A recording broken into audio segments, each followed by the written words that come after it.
Cigarette, तंबाकू नोशी, खा वो किसी भी फॉर्म में हो, चाहे वो सिगरेट हो, चाहे वो पाइप हो, ई सिगरेट हो, वेपिंग हो, हुक्का हो, सिगार हो, उसमें निकोटीन तो है ना। निकोटीन के साथ साथ उसमें वो तमाम मुज़र सेहत केमिकल्स भी हैं जो ना सिर्फ दांतों की तय को ख़राब करें, दांतों को उसकी वजह से दांत पीले हो जाते हैं, मसूड़ों से खून आना शुरू हो जाता है, मसूड़े फूलना शुरू हो जाते हैं, सूजन का शिकार हो जाते हैं।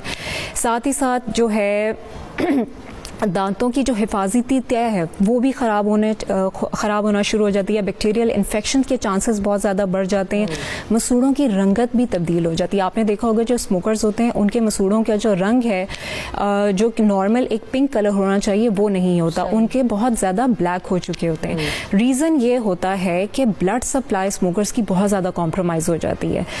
ऑक्सीजनेटेड ब्लड जहाँ पर जाना चाहिए उस ऑक्सीजनेटेड ब्लड की जगह तो निकोटीन भरा हुआ होता है उस ब्लड के अंदर, तो उस वजह से जब ब्लड सप्लाई ही नहीं प्रॉपर होगी तो जाहिर है उस रीजन की जो हीलिंग है, उसकी न्यूट्रिशन है वो भी कॉम्प्रोमाइज़ होती है। ठीक है, साथ ही साथ स्मोकर्स में ये भी बड़ी प्रॉब्लम है कि उनकी सर्जरी करें या उनका कोई भी मुंह का इन्फेक्शन होता है वो बहुत टाइम लेता है हील होने में, और उसका रीज़न उसके ब्लड सप्लाई ही है।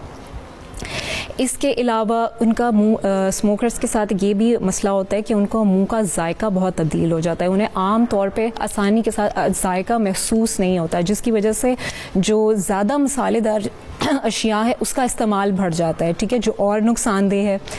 अब बात करते हैं गुटखा, पान, छालिया, नुस्वार, चाहे उसको मुंह में रखें सारा दिन या कुछ देर के लिए चबाएं, बहरहाल वो भी सब नुकसानदेह चीज़ें हैं।